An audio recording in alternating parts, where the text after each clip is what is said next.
मतलब ये राम मंदिर पर थोड़ा मम्मी बोल रही है कि साथ में चलो राम मंदिर। मेरा जाना अब हो सकता, वो थोड़ा नाराज हो रही है, वो बोल रही है चल मेरे साथ 22 तारीख को। अब मैं नहीं जा पा रहा हूँ, मगर वो बोल रही है कि उनको अंदाजा हो चुका है कि इसने कुछ किया है, तो इसीलिए जबरदस्ती लेके कर जा रही रही है, अब जाना है, इसीलिए लेके जा रही है। हाँ, तो अब मुझे आप बताएं कि क्या करना चाहिए मुझे। आपको हर वो कोशिश करनी है जो आप कर सकते हैं न जाने की, और उसकी वजह यह है कि इस्लाम का ये उसूल है कि माँ बाप के साथ हुस्न सलूक करना है, यानी उनके साथ अच्छा बर्ताव करना है, अच्छे से रहना है, जितनी ज्यादा उनकी खिदमत हो वो करनी है, लेकिन खुदा को नाराज करके नहीं। तो किसी मंदिर में जाने का मतलब यह है कि आप, वो चाहे राम मंदिर हो या लक्ष्मण मंदिर हो, डजंट मैटर, किसी भी मंदिर में जाने का मतलब यह है कि आप वहां जाके शिरक करें, माथा टेकें, हाथ जोड़ें, उस जिंदगी में आप दोबारा चले जाएं कि जिस जिंदगी को आप छोड़कर आए हैं गलत समझकर, और एक सीधे रास्ते पर आ गए हैं, तो उस रास्ते को छोड़कर दोबारा गलत रास्ते पर जाएं महज वालिदैन का दिल रखने के लिए। इस्लाम इसकी इजाजत नहीं देता है।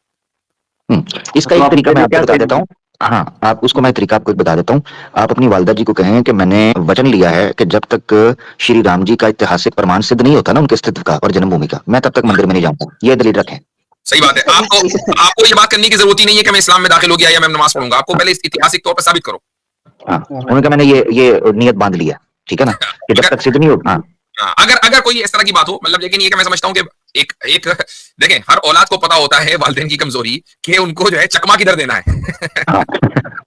ये बात आपकी ठीक है, मगर क्या मैंने आज तक इतना झूठ नहीं बोला जो झूठ नहीं, मैं आपको हरगिज़ ये नहीं कह रहा हूँ कि आप झूठ बोलें, हरगिज़ ये नहीं कह रहा हूँ कि झूठ बोलें, लेकिन बास मर्तबा इस तरह की भी बातें कही जा सकती हैं कि जिनको झूठ नहीं कहा जाता। अभी एक साहब ने जबरदस्त रेफरेंस दिया इन्नी सकीम का, वो इब्राहिम अलैहिस्सलाम ने के बारे में कुरान में मिलता है कि उनकी कम्युनिटी ने उनको इस्रार किया कि चलो भाई चलते हैं टेंपल पे, चलते हैं, कार्निवल है और वहां पर माथा टेकेंगे।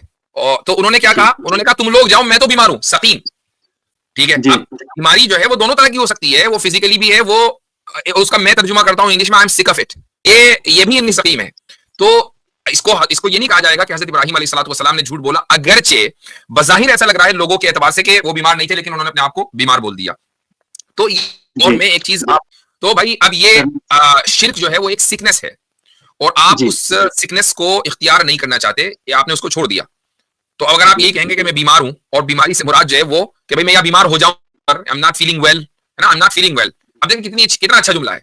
इसका मतलब ये नहीं होता कि घर से काफी दूर रहता हूँ मैं घर से 1500 किलोमीटर दूर रहता हूँ, मगर अब जिद है ना उनकी भी, अभी 5-6 दिन हो गए, लास्ट बात उन्होंने की थी, अब जब तक जिद लेके बैठी जाता तो घर नहीं आएगा, जब तक मेरे को बात ही नहीं करनी है।